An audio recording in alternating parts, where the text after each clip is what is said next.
Hello, when we last saw you we were visiting a formal country garden, but today we are visiting an old friend of mine, Maggie, who has a gorgeous coastal garden in Portsea on the Mornington Peninsula.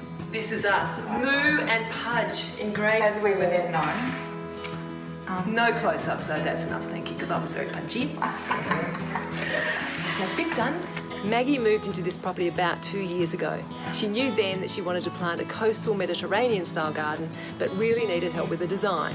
And that's where renowned designer Fiona Brockhoff came in. I'm really pleased to say they're both here with us today, and we're going to go and find them.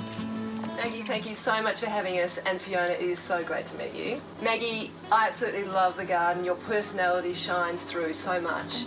I'm intrigued by all of the spaces. Each one sort of makes its own statement. What was your vision? Well, it started with the house, really. And I was sitting inside and I knew I just wanted to look out and see colour and see variety and levels as well, and to bring the outside in. Well, when I came here to start with, there was a big old camphor laurel that created a lot of shade actually and overhung the house and made this a very sort of dark and uninviting sort of aspect. And being the east side of the house, it was important for Maggie to have morning sun and a spot that she could come out of the house into. We pushed the retaining elements back to make this patio space a lot larger, and then changed the surface treatment so it felt organic and much more part of the surrounding landscape.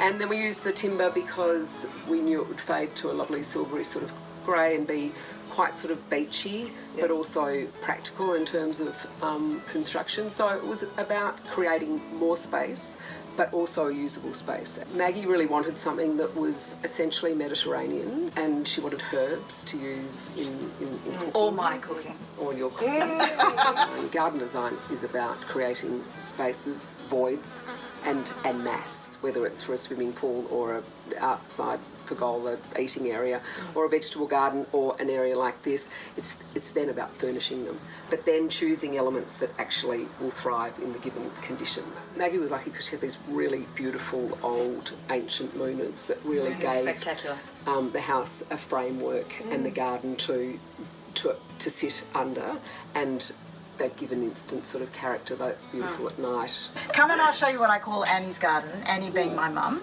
So it's filled with just things that I can cut and put into the house, and she loved hydrangeas, and her whole garden at Mount Eliza was full of all the lilies, which are just sort of at the end because they're winter. It's just things that I can come and cut and put in a vase. That's beautiful, and every time you come out here you think of your mum. I do. It's a sentimental garden. Absolutely. Very, very gorgeous. Considering a pool's something that's really only used maybe up to 4 months down here, we thought it was important to get it into the right position. So visually it looked beautiful, but it didn't divide the pool in half, and Maggie could have some space next to her outdoor eating area. And then the kitchen garden sort of fitted nicely at the end of that space. It's got great solar radiation, and it's a spot that you probably wouldn't necessarily use otherwise because it's away from the rest of the garden and the main outdoor sort of eating areas. Maggie, I love these circular beds. I did want to try and get some kind of kitchen garden happening. Not that I'm a very good gardener, not that I'm a very good cook, Will you but stop I saying am learning. that? I am learning. I just love this garden. It's a credit to both of you, and thank you so much. It's been such a pleasure for us to come. Yeah. Thank you. We hope you've enjoyed it too, and we'll see you next time. Bye.